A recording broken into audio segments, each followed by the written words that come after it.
Hello.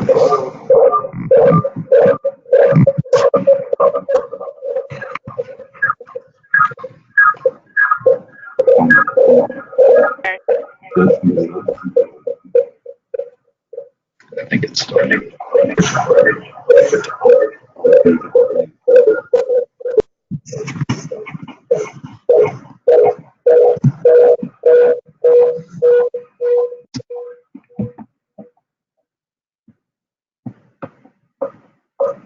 Oh, Sorry about that. okay. Are you guys Hello. all set? Are you good? Get logged in?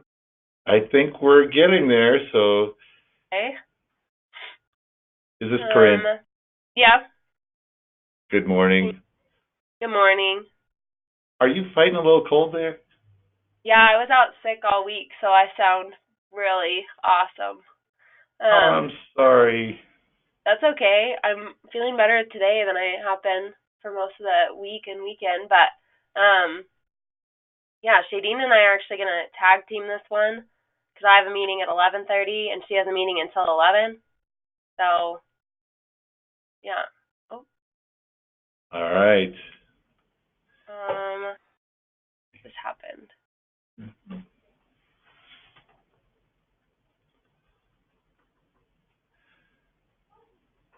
Okay. I'm not gonna. Are you gonna go ahead and grab the screen? Yeah, I'm gonna grab it. Okay. So Jed's gonna put his info up. I'm showing it. Are you showing it okay there, Corinne? Yep, and I think you actually started the webinar, so everyone can see it and hear us. Oh, good. I did. I'm sorry. So Okay. it said press star one, so I did. Yep. So, folks, if you're on, it looks like we have a few people listening.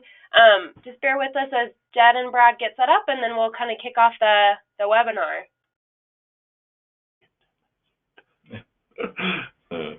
Yes, in 10 minutes. Are we allowed to let everybody talk in some fashion until then, or are we limited? We're limited because we're logged in as a webinar, and so they can't talk; they can only chat. So, folks, if you're on, you can go ahead and you can send a chat or a question, and you can let us know that you can hear us all right. But if you want to, if you have some preemptive questions for Brad and Jed about their presentation or some topics that you're hoping they'll cover, I think now would be a great time for you all to submit those, and then Brad and Jed can look at those as they start and go through their presentation. Another thing that might be helpful would just be if you are willing and able to put in the chat box a little bit about yourself, maybe just name, institution, and role. So that way we have a better idea of what our audience looks like. We don't have any sort of official polling in our presentation, and we'll go through this again in about 10 minutes since we started a little earlier. So I think we are good. We'd love to hear some of that stuff from y'all. And if there's multiple people in the room, give us a sense of who all is there. That would be helpful as well as we're working our way through the presentation. We'll share this as well, but we would love to have people at one portion of our presentation really engage with us. And so if you've got a nice big screen that you can be using, that people can see, we want people to really think through some of these things and give some feedback and some thought on some of the things that we had to evaluate and make some changes on our campus. And we'd love to have you be engaged in sending us some feedback via the chat feature. So when we get to that, we'll share a little bit more, but if that helps in people getting prepared for the webinar, we'd love to do that. You can also use the questions feature, and then that'll pop up, and we can respond to that. So if you don't want to send it to everybody, you can send the questions feature, and we can see that as well.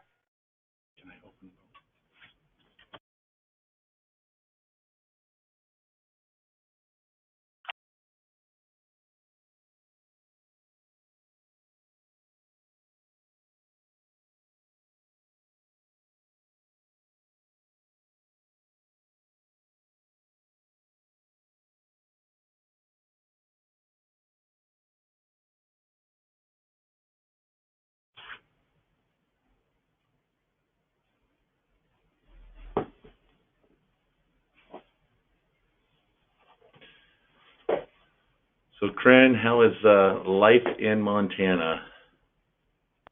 It's good. It's been pretty snowy and cold, but it's good. Back here. We haven't had much of the snow, but we sure have the cold. So we've been in single digits and got up to a balmy 23 degrees yesterday. Whoa, yeah, it's supposed to be 7 today. That's your high?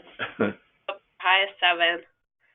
So, yeah. Awesome. Yeah. How much snow do you have? We don't have that much on the ground right now because it's been so cold, but we got a couple inches over the weekend, and we're supposed to get more this week, I think. Yeah. Thankfully, our mountains are getting some good snow, which we always like to have. But I'm one that if it's going to snow here, I want it to just snow. Give me 6 inches to a foot, and let's enjoy a little bit of moisture. Yeah, Don't we had like tease an me. 1/8 of an inch this morning. It was sort of pointless.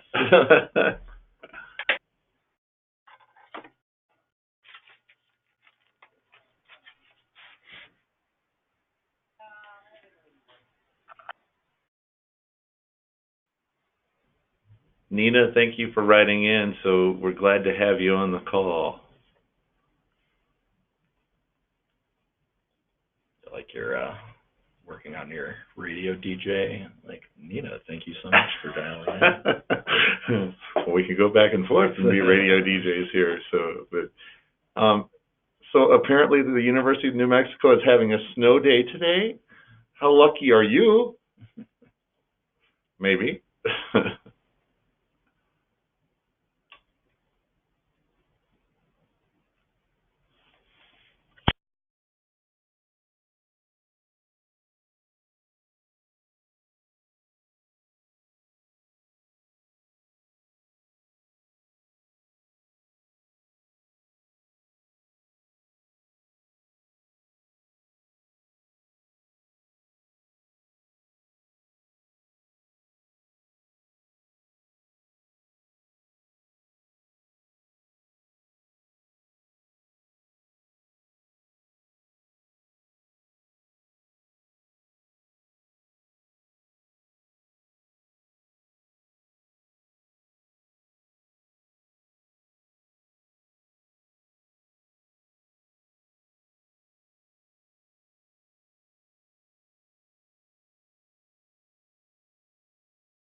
Dean, are you there? Um,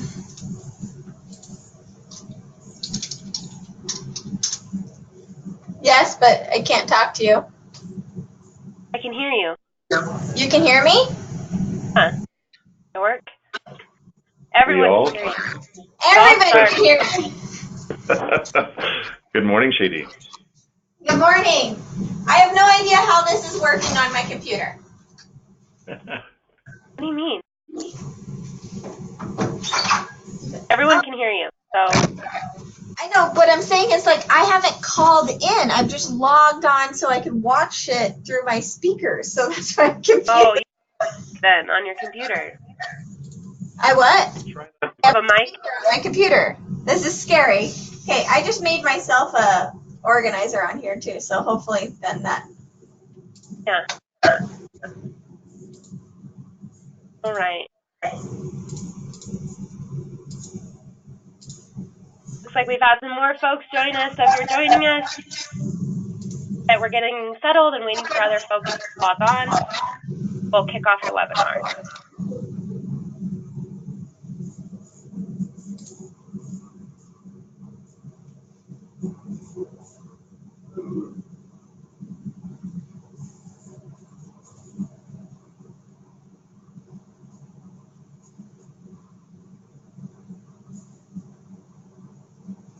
So is there a way that I can mute myself once it gets started?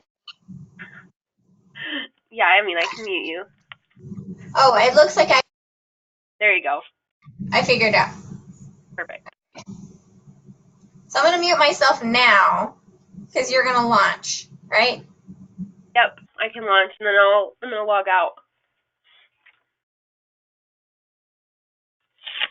Perfect.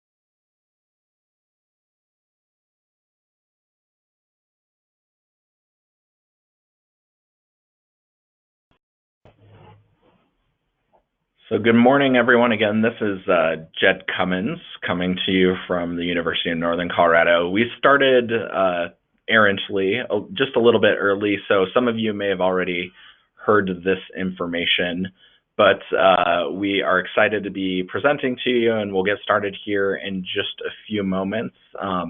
But we also wanted folks to be familiar with some of the interactive features of GoToWebinar, and I believe either Corinne or Shadeen may explain a little bit more. But while we have a fairly captive audience before we get started, just wanted to familiarize folks with the questions portion of GoToWebinar. You are welcome to ask things privately right there if you have something very specific that you wanted to send that just Brad, myself, and the AIMHO 365 organizers, Shady and Corinne, could see. If you want to do something a little bit more publicly or just throw things out there, there's also a chat feature, and you are welcome to use that, and everyone should be able to see that. We will hopefully have you all be using the chat feature a little bit later in the webinar. We have what we hope to be a little bit of an interactive section regarding some renovations and redesigns, and want to get folks' opinions on things that they're noticing that they would change in certain instances. So please familiarize yourself with those, and if you have any issues or questions, feel free to throw them out there in whatever either the chat or the question feature of GoToWebinar.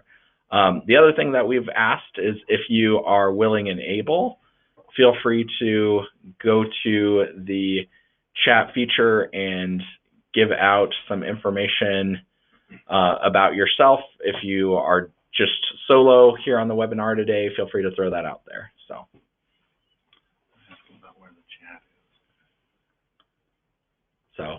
And Shady and Corinne, I'm not sure if you need to do something on your end to enable that chat feature. Nina, I think from UNM is saying that she is unable to see it. Yeah, we can kind of briefly walk through it as folks are getting logged in, but it should appear on that panel that popped up when you logged into GoToWebinar.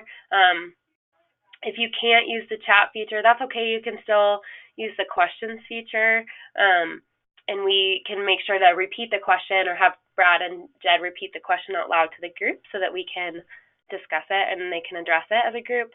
But the chat feature should be like just at the bottom of that panel that popped up when you logged in. It's kind of hidden. It doesn't necessarily stand out right away, but it should be there for folks.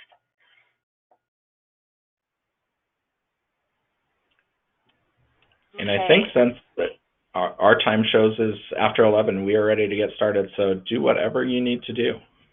Yeah, sounds great. So I know folks are still getting logged in, but we are going to go ahead and get started. And then if you have questions along the way, again, we can kind of talk through the questions in the chat feature. But welcome to the AIMHO 365 webinar. This is called Engaging Staff and Facility Excellence.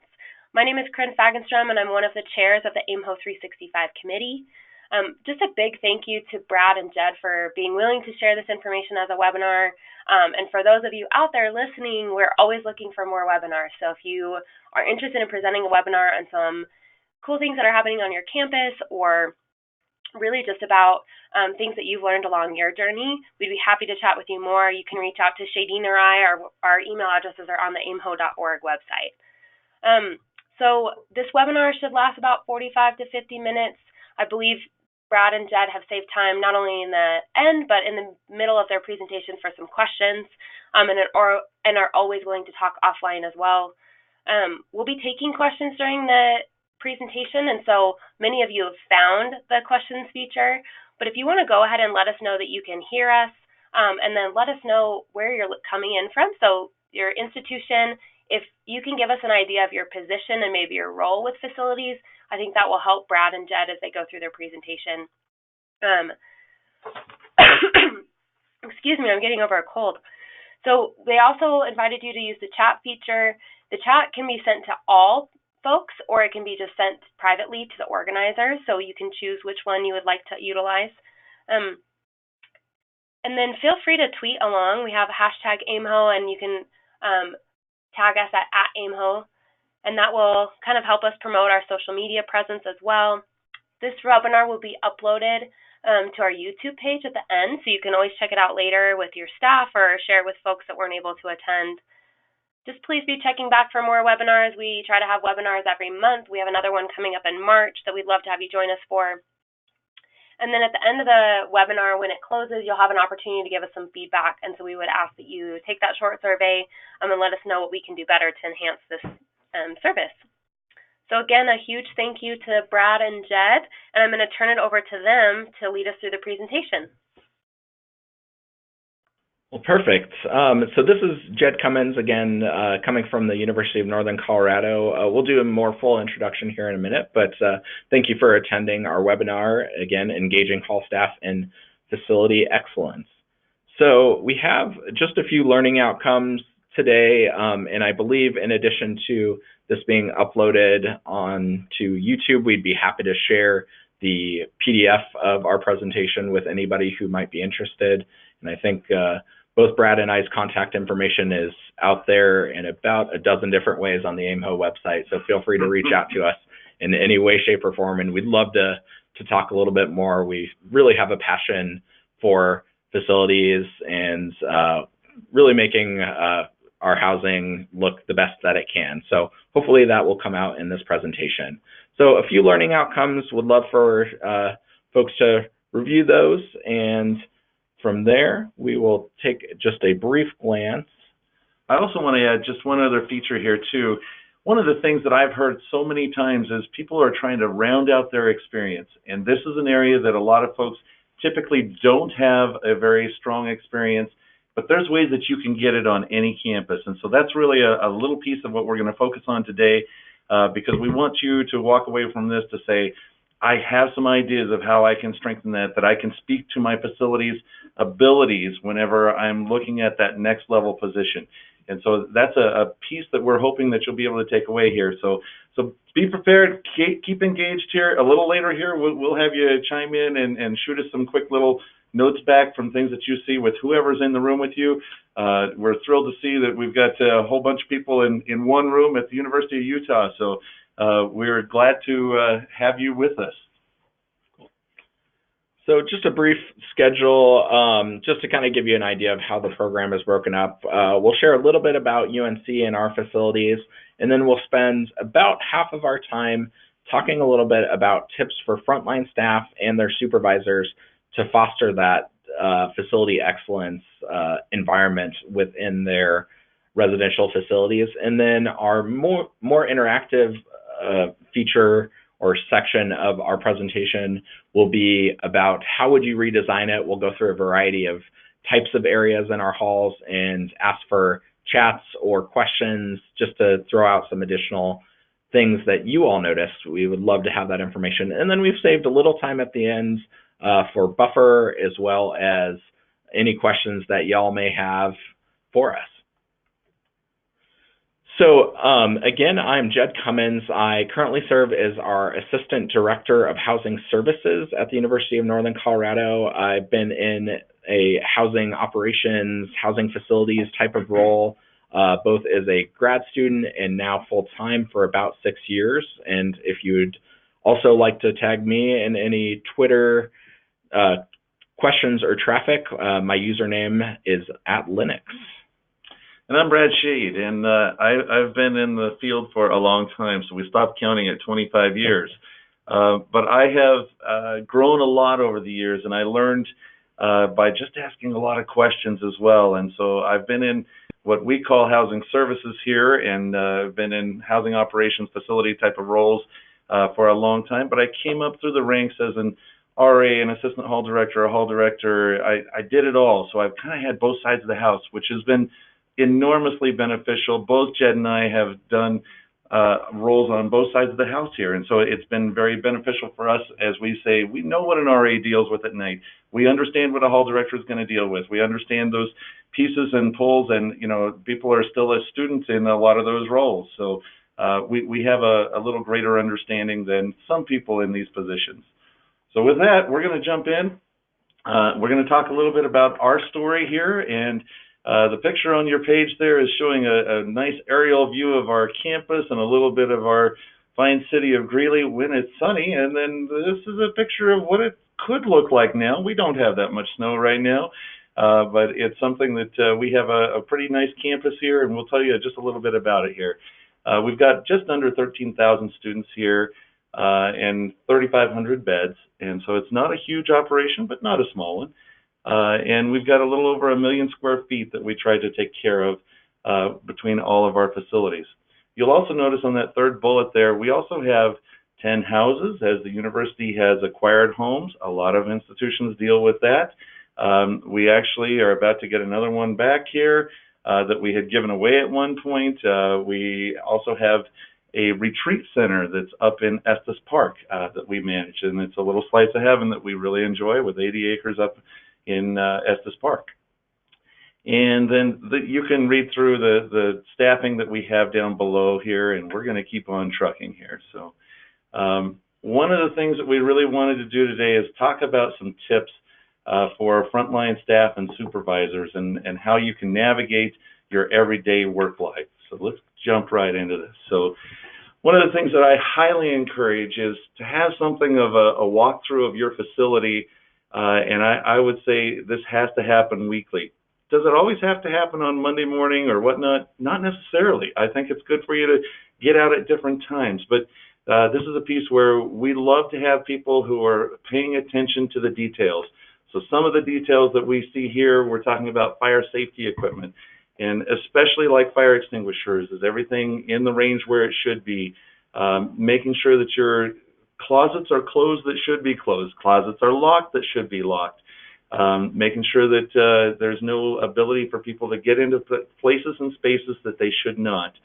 And then we'll talk a little bit later here about facilities improvement proposals and how you can affect change in your residence hall or in that residence hall environment. The walkthrough as well, we encourage you to take a look at your common areas and really have a plan for how things are going to be laid out. We've drawn up this Visio drawing on the right-hand side here is something we've done for every single public space that we have. So you can say, all right, all that furniture is movable, and tomorrow morning we want to have it look just like this so that people are used to a particular layout, but it's all flexible. But we want you to know how to reset it, and you can, the hall staff help us a lot here by trying to get it close.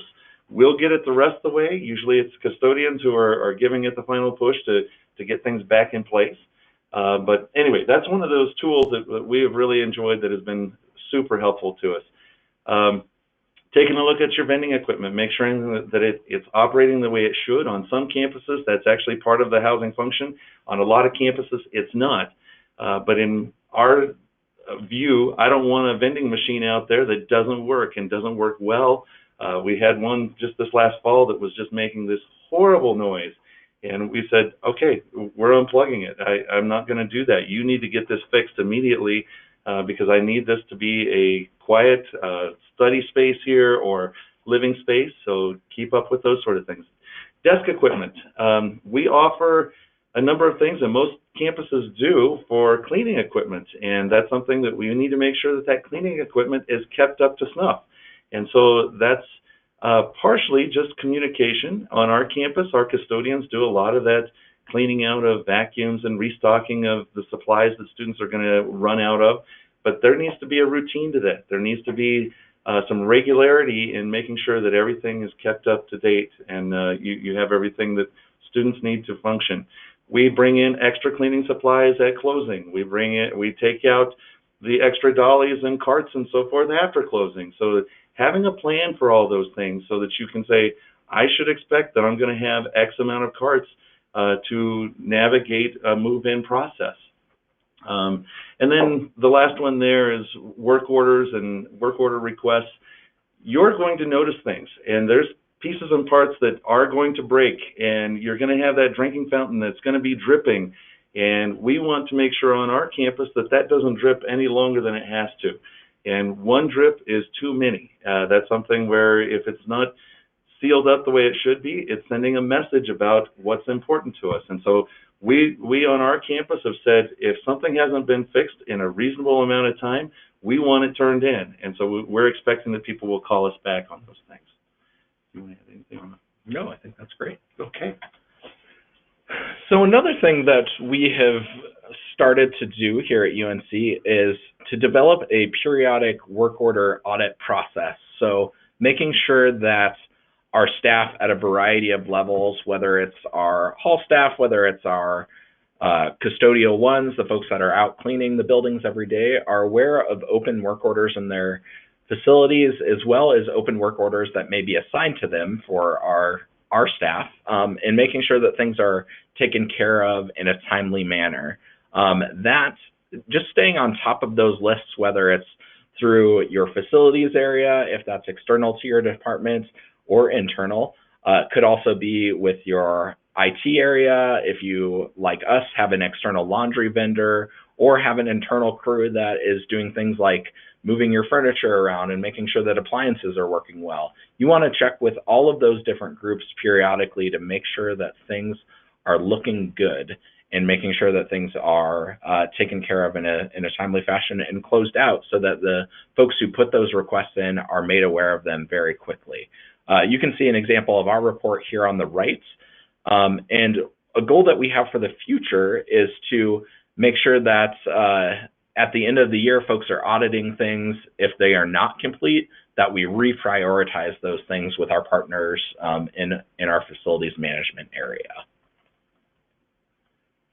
We also want to make sure that our entry-level staff are aware that that familiarity with their facilities, as well as some of the special things that might happen generally over the summer with us, but it could be any time of the year, depending on your institution, that we want to make sure that they're aware of those things and how to respond and have a little bit more familiarity. So generally over the summer, we have an ability to do some hall renovations, and if there's a hall director of that area, we want to loop them in to make sure that they are able to talk both with us as well as with our contractor, architects if they're involved, about things that students are using, things that they're not. We want them to be involved in conversations about finishes in different facilities, different furniture, that sort of thing. So any sort of projects like that, if you have an ability to jump in, get a little bit more participation, we highly encourage that. There's also a variety of furniture installs that we want, to have some extra folks around to help us get things moved in and out in a timely fashion so things aren't sitting out in the snow and rain if the weather isn't cooperating. But also, I think that really gives folks an idea of the process from start to finish. Far too often, our entry-level hall staff really only sees furniture after it's been sitting in a room for years or months, and we want to make sure that those staff see what things look like when they're brand new, see it as it comes off the truck, and see the amount of care that we are taking to get it from the truck into the student's room or into a lounge, because we want our students and our staff to take just as much care of it as we do getting it from point A to point B. And finally, I think all of you know that emergencies will pop up, and we want to make sure that entry-level staff are able to see that, hey, we are sort of at an all-hands-on-deck situation. We have a photo here of one of our buildings flooding over this past summer, and that would be a great situation where we had a variety of staff, whether it was our summer conference assistants and desk assistants, hall directors, as well as folks more in the facilities realm, like Brad and myself. We're all there trying to take care of things and making sure that we got all that water out of our building and got things returned to normal as quickly as possible. So having some involvement in all of those things is really important. You know it's going to be a bad day when you're seeing flooding on the outside of your building. Yeah. Especially one that tall. That's one of our 17-story residence halls. So. Another thing that we have done, oftentimes our entry-level staff, our frontline staff are the ones that are really seeing things that could be improved, that need to be improved, but they don't always know how to articulate where things are happening, what needs to happen. And so we've developed a little bit of a process. Here it's an online form through our assessment software called Qualtrics that we have out there for our staff to be able to put in something if they're seeing an area that really needs a little bit more love, or they want to see a completely different use of that space go out there.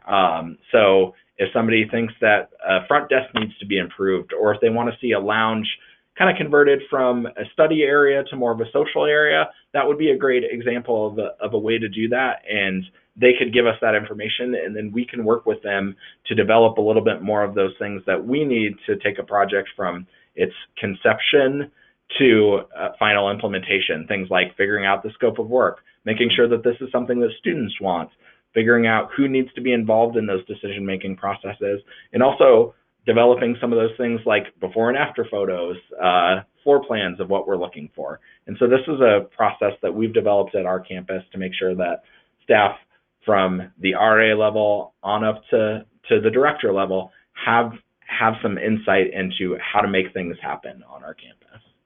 We've had the luxury as well of spending a little bit of time with a hall director. Let's say we're working on a new front desk, and that's a piece where we want to figure out function and form together. Those are pieces where Jed and I have worked a lot of front desks, but we'd also like to have that weigh-in from the hall staff as well and say, here's what we're thinking, and what do you think about this from a location of where a data port may be to the layout for, working with a person with ADA accommodations, how we're going to be swiping cards, and, what's going to be the best flow for even a simple thing like a front desk. So those are pieces where we encourage you to be engaged with people on those things too. All right, the next one we're talking about here is custodial walkthroughs. So for us, our custodians are really important, and that's something where we want to make them feel important because they are eyes and ears in our buildings, and that's a piece where we really, really want to encourage you to utilize them in a fashion where you're able to communicate with them. We typically have a monthly sit down with a portion of our custodial staff. It might be the supervisor, it might be the lead, or it might be the custodian, the frontline custodian in the hall that actually has an official sit down. Now, there's times throughout the week where they're still going to run into each other, but that's a piece where we're saying we're going to have a scheduled time to sit down and make sure that you as a hall director are getting what you need, or the RA is noticing X and we need to step it up in a cleanliness fashion. We want to have that going both ways. We also love it whenever something happened the night before and the hall staff stayed up till 3 in the morning having people clean up from the shaving cream fight. But then in the morning, we have a note and we know that, hey, third floor is going to need a little extra TLC because there was the shaving cream fight, and we know where to focus our attempts right out of the gate there. And so it's a really symbiotic relationship here. And we really want to have even an RA know exactly what's going on in their community so that they're looking at that fire extinguisher, that they're saying, hey, this door doesn't close very well. It's not securing as well as it should. I've got, a whole bunch of lights that we have that may have 4 lamps in them. Meaning that there's, individual light bulbs that could be out. Well, if 1 or 2 of them are out, that's 1 or 2 too many. We want to get those repaired. So we want them to be observant in helping us in trying to find those sort of things. Anything else you want to add to that? No, I think that's great. All right, we'll keep trucking here. So leadership team inspections and punch lists. So you're going to see on the right-hand side a fine picture of one of the most photographed areas on our campus. This is a cupola on the top of one of our historic facilities. And you will see in the circled areas here paint that is falling off of this thing. That's how it sits right now today. That's not okay. And so this is a piece where we saw it starting to bubble, and we brought it to the attention of our folks last year, but nothing was done. And so we said, you have got to get this addressed as soon as we're able to get warm enough weather to take care of this, because this is a focal point that people use as a point of pride, and it's a place where we need to do better. So this is part where we work with others on our campus that are not as in tune to some of these things, and we want to make sure that we're helping them to see through our eyes sometimes that it's important to take care of some of these little things. Building aesthetics, that's a piece where you'll need to establish, what's important there and how far are you going to go. For us, I'm a no detail, too small kind of person. If there's a black mark on a wall, if there's a little black spot on an electrical outlet, I want to know. I want to make sure those things are turned in. I don't want to take the chance that somebody gets bit by an electrical outlet that had a black mark on it already, and we didn't do anything about it. So the details are really, really important here. I don't know if we need to go into too much more detail, except that I see that I misspelled punch at the bottom there, so you don't need to call it out. There's no prizes for that. So, but yeah. So we do have a question from Robert, who was asking a little bit about the structure of our departments. Specifically, they asked whether our custodians were employed by our departments, or is custodial and facilities centralized, and do we have any suggestions for working with custodial staff or facilities staff that are not housing and residence life staff members? So our custodial staff are a part of our housing department. However, the rest or the vast majority of the rest of our facilities team is not. And so as the kind of the primary point of contact for our facilities management, I think what I've found the most successful would be for the management staff, so foremen working with the various shops. I have found that having regular communication with them and an open dialogue is very helpful. Being able to pick up the phone and call them if something is not working the way that it ought to be is important to me. And then I think also anytime that we do meet, having sort of a catch-all time at the end to say, hey, I know we're meeting about this specific lounge that needs to be repainted, but is there anything else that while we're together you want to chat about? I found that a lot of our facility staff don't necessarily love meetings. They often feel like they're not the most valuable use of their time, but we've found that they really are helpful. And so I think when you have time that you've already set up with them, if something goes a little shorter than expected, using that extra time to make sure that you're checking in on other things can be very valuable.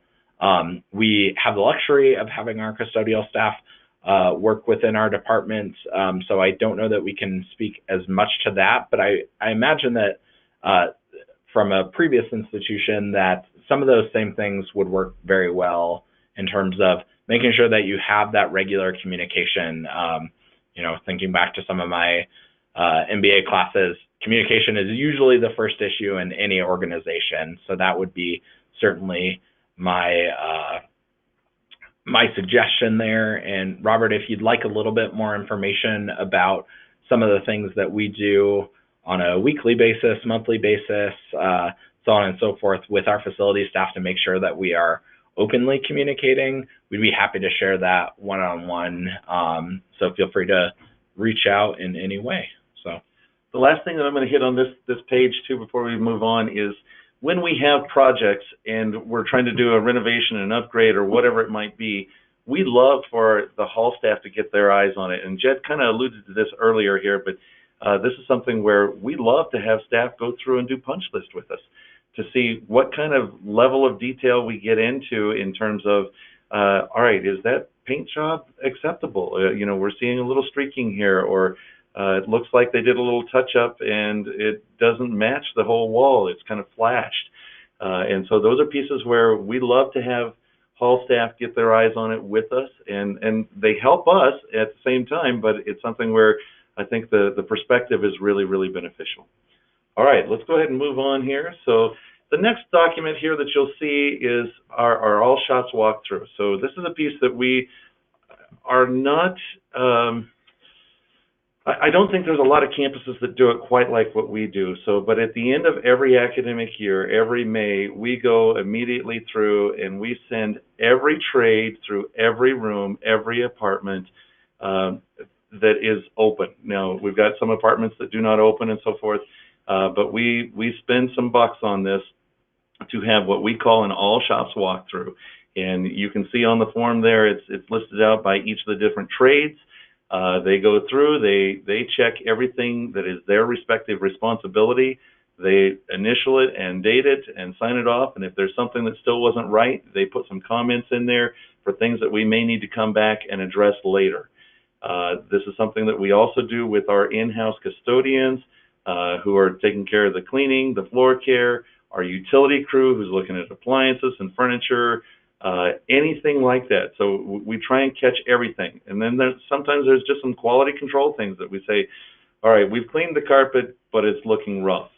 There's some things that we probably need to look at, replacement of carpet in that particular room, or there's a stain or a bleach or something that we were unable to deal with. So really critical form. We put this out there, one for every single living unit that we have. That's usually pasted right on the door, and everybody signs off of it as we work methodically immediately after closing and before summer conferences hit.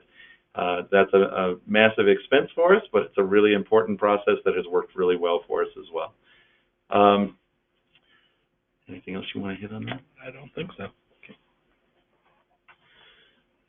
So this is a goal that's, we have a little bit of this here on our campus, but we'd really love to expand it a little bit. Right now, our laundry vendor, Jets, has done a couple of short videos that have really helped to jazz up, for lack of a better way to put it, our student staff training, making things that are generally pretty dull and dry, like laundry rooms and their amenities, a little bit more fun for our student staff and our student staff training. You can actually see any of their videos there on that website. I would highly recommend the laundry room politics one if you're up for a good laugh. So we would also like to do a few more videos that are a little bit more direct for residents in terms of how to do common tasks. We have taken a cue from our colleagues at Ball State, and they've done things for raising and lowering a bed.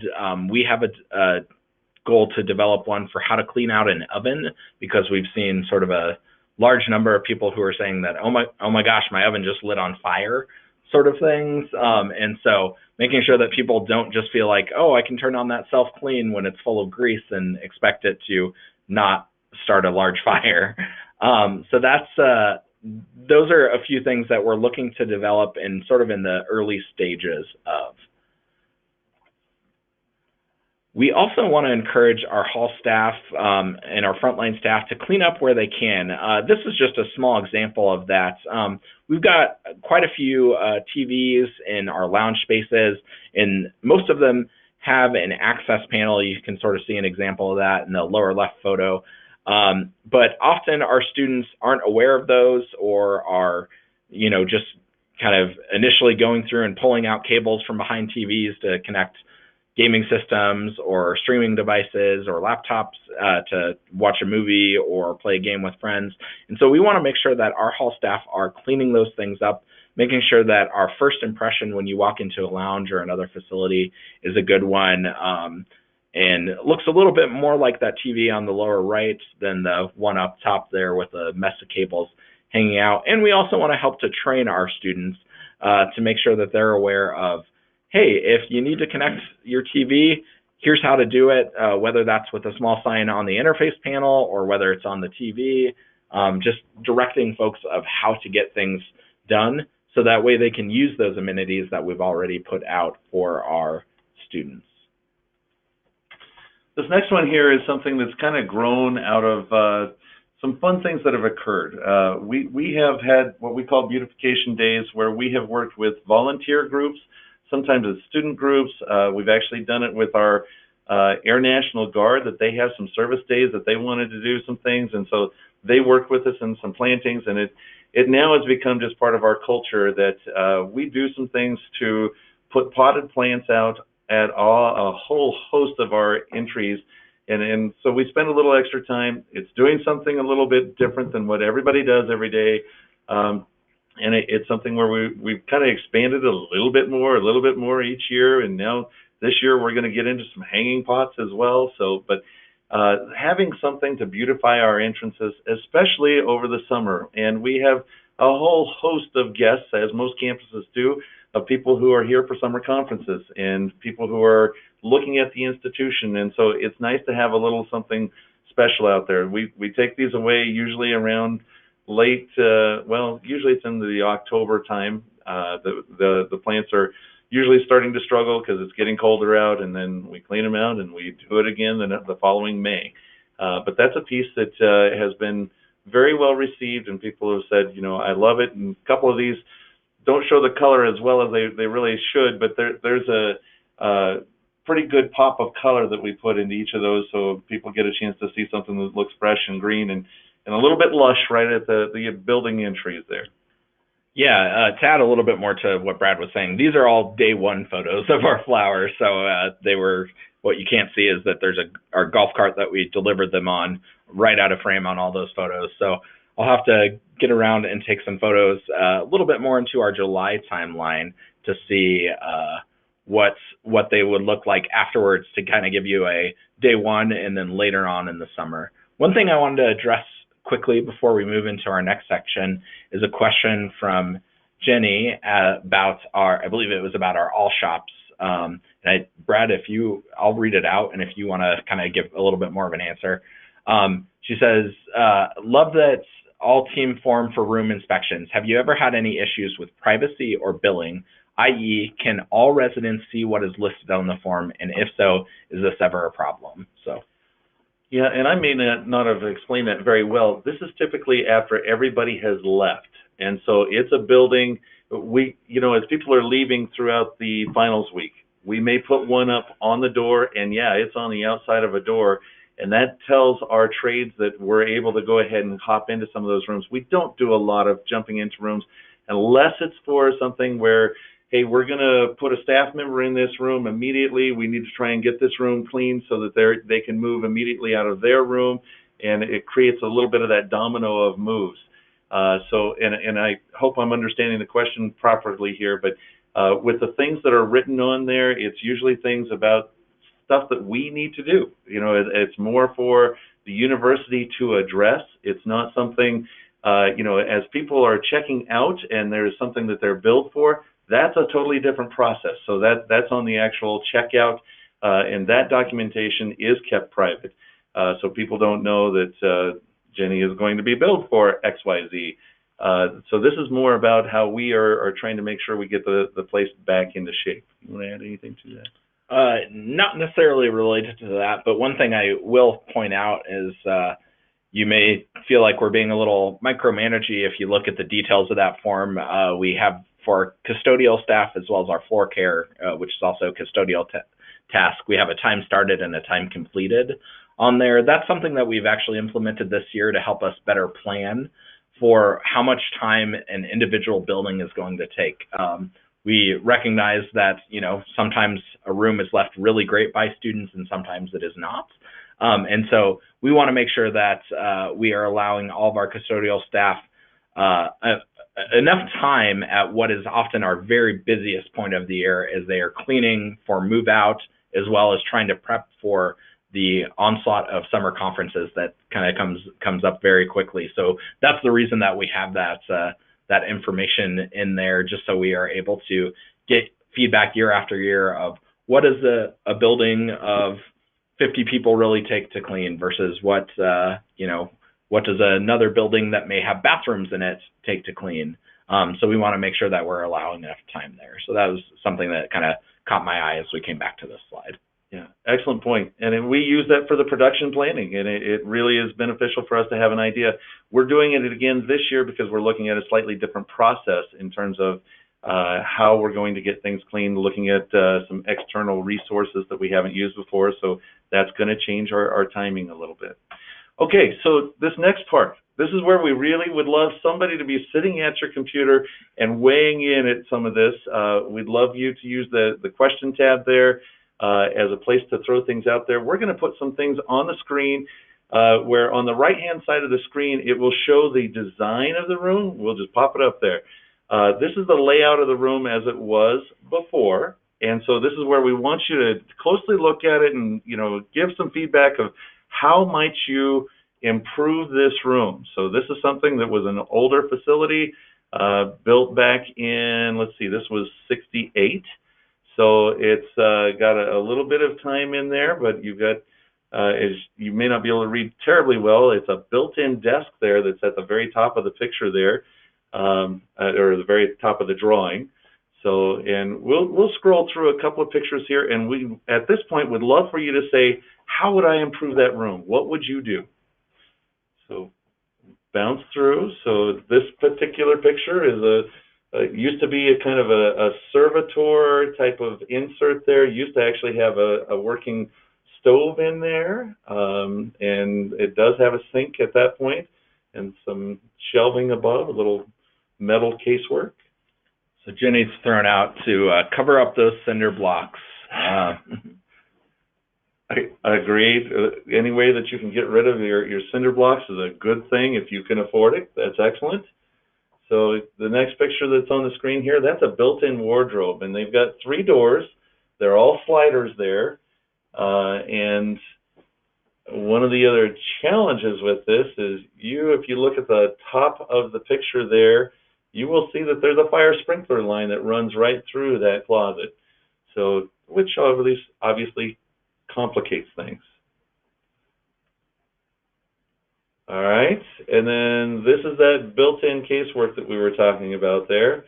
So you've got 2 desks on the outside and 3 sets of drawers in between for each of the 2 people who live in that room. So if there's any other folks who have other thoughts on how they might change this room around a little bit, we'd love to hear some of those. And we'll have a few more examples of different spaces that we'd love to hear some of your thoughts and feelings on. But I think on this one, unless there's other questions or comments, anything like that, I think we will go to some of the things that we noticed. So we've got these built-ins, and they were from way back in another era, and that's not something that students like anymore. We wanted to get rid of that furniture.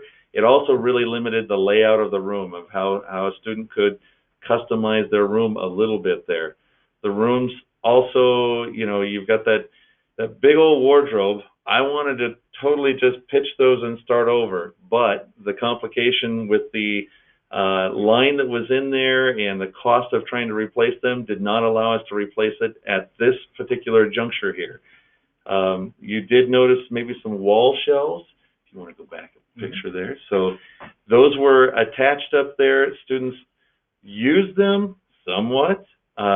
Students said, I'd rather have a bookshelf that you know, is on the floor, so something that we're allowed to move around and use it to customize how we're laying out our room.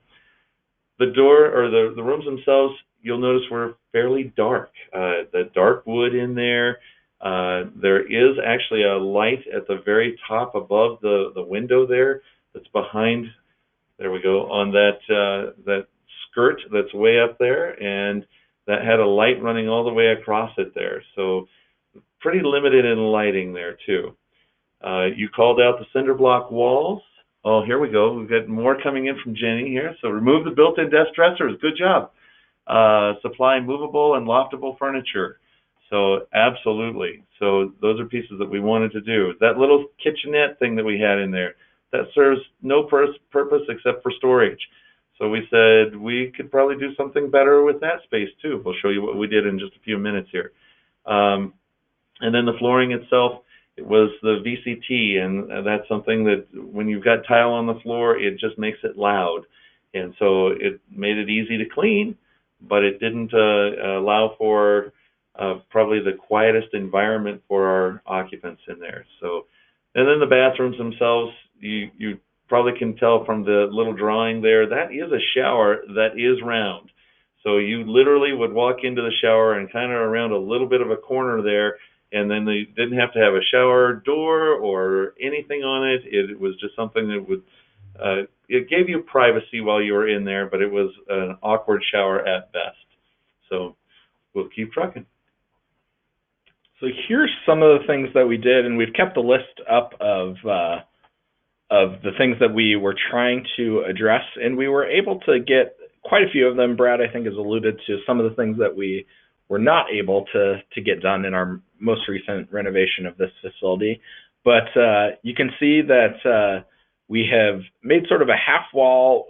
That space is actually where that small kitchenette servitor area used to be, and that's made a nice nook for one of the students' desks in those rooms.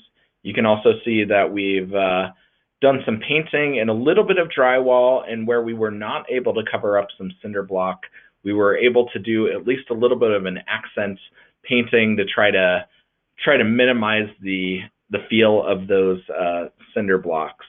You can also see that we were able to get rid of our built-in desk as well as our built-in dresser.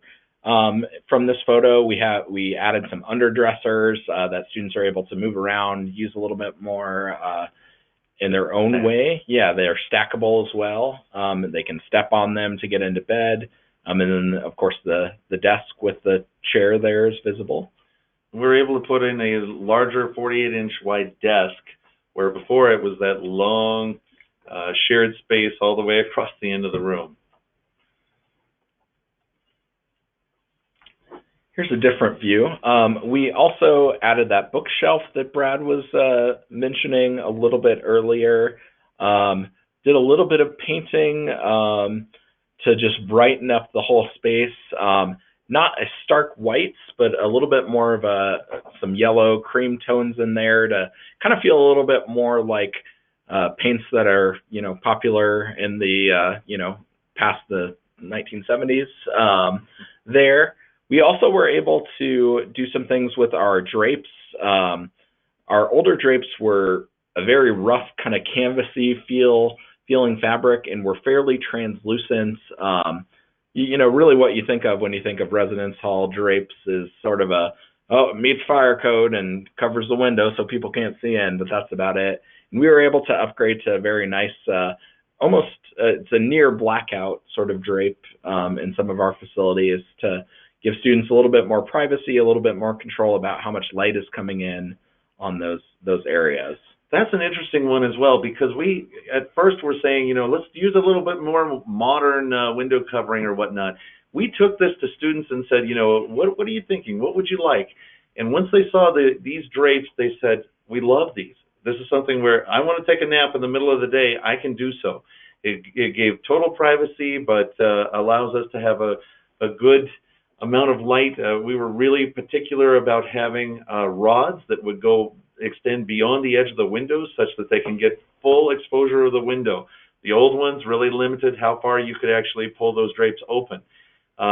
We also, without the built-in there, you can see people can actually get up to the window instead of, I've got to reach across a desk, or in the old case, a dresser, in order to try and open a window. And we said, we want to have people have access to their windows without having to climb over a piece of furniture. Last thing I think that we want to point out is that we carpeted these rooms. Helped to quiet them down a little bit. This is actually our largest residential facility, about a little over 500 folks, 550.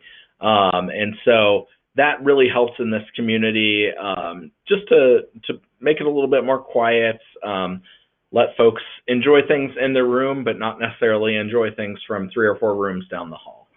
So this next drawing shows a little bit of how this is really laid out, because it's got a bathroom in between two bedrooms now. And there is a door through each of the bathroom to get there, and there's also a door that's out near that outside wall on the window wall. There's a door in between that you can see those 2 bookcases. There's a door that actually goes in between those rooms. Oftentimes, students will say, no, I'm fine with just the privacy of just the 2 of us. We've had some people who said, let's bunk all 4 beds in one room. We're going to make the other room kind of the hangout space. But this is a little layout of the view of that room as it is. So we're going to keep on trucking here, and we're going to go to another. Yeah, so this is side by side of what the kind of before and after. Common areas.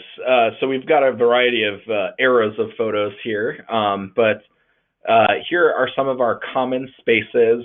You can actually see from the first 2 photos that that's actually the same room in multiple generations. And then we've got some other lounges here, some furniture there. We've got an area that's sort of a game room lounge set up with a few pool tables and a foosball table. We've got a nice different view of that lounge with some furniture, a large screen TV that kind of gives away the date of the photo, and then a different view actually of the same lounge with a little bit more modern TV there mounted on the wall. So any thoughts on how you all might improve some of those spaces? We're going to have to do this really quickly, but we'd love to have some quick thoughts on how you dress up what we're showing you here. All right, we'll show our hand a little bit here. So in our common areas, here's some things that we noticed. We had some very heavy, uncomfortable furniture that wasn't easy to move, so that way folks couldn't take it into the room, but it really also wasn't very multi-purposeful. We didn't have a lot of decorations. You see a lot of stark white walls without a whole lot up there. Some carpet issues as well. Not a whole lot of amenities in some of those spaces. They are just TV lounges or just game rooms, sort of a thing, and not a mixed-use space depending on who's there and who might want to use it. A lot of mismatched furniture. You can see that end table doesn't match the couches at all in color or in style. We've got also some lighting that we blocked off with some drapes. We aren't letting that natural light in. We get quite a few days of sunshine here in Colorado, so want to let some of that in. Sometimes those TVs feel haphazardly placed, like they were just kind of rolled that way from the last person who used it. And we also noticed that we want spaces where students can study and have fun at the same time. So here is what we did on some of our common areas. We're going to scroll through these pretty quickly, but that is one of the same rooms that you saw before there, and now we've put color and intentionality in the layout and matching furniture, and off the right there you can't terribly tell, but we put a kitchen off to the side. Try to make these just a lot more welcoming, a little bit of the wainscot in there to dress it up a little bit as well. We're going to keep trucking here. So This next lounge is a lounge that was built for a residence hall in 1957, and it just brightened it up so much. We are not covering up those beautiful windows. We'd like to have, furniture that all really works together in there. This particular area has our performing and visual arts school students who typically will live there, so we've got a piano. You'll notice that piano is actually on a dolly. That piano moves around. They use it they'll bring it out into the lobby sometimes. There's different uses for that, and we're trying to protect the legs on that so that they have a little bit of flexibility as well. Yeah. What you can't see on that photo is also we've got a few tables just to the far left of the photo where folks will often study if they want more of a table setup, and then also we've got some more soft seating for folks to be able to study at as well. Here is more of our kind of multi-purpose game rooms. We've got a poker table, a pool table. We've done a little bit of decoration with some of those pool tables to kind of class those up, pull in a little bit more of that. And one thing that Nina added that I think I just highlighted but wanted to point out is that they said that they would probably add some tables to the room with the TV so students can have a place essentially to work and study, things like that. Or even to play some tabletop games. And so that is something that, yes, absolutely we did. Again, we've got some bar height tables here in this photo that you can currently see, as well as off to the left of it and out of frame, we have more of a six-top table if folks wanted to do more of a sit-down game or do some studying.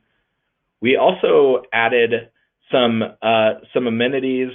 This is, I think, one of the things that people find the most shocking about some of our residence halls is that we've added photos, we've added some kind of knickknacks, for lack of a better way to put it, and things that generally don't really get messed with too much by students.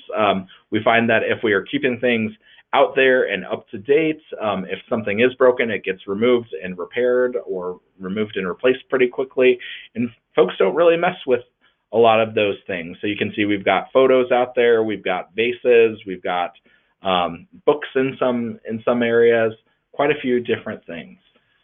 And we're probably going to go ahead and wrap it up, and we'll bounce through one more slide here. We threw a number of things on here because we wanted it to be a resource. We even put some bonus material at the very end of this particular presentation too, but showing you before and after sometimes is helpful. But if anybody would like to take a look at that or have other questions, we've reworked laundry rooms and kitchens and front desks and mail rooms and all kinds of things. So game rooms.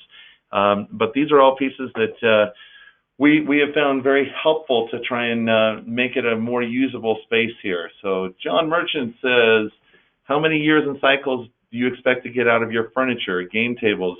Do you recover furniture or just buy new? Great questions, John. We're buying furniture that we expect to last a while, and we're buying residence hall quality furniture that will last.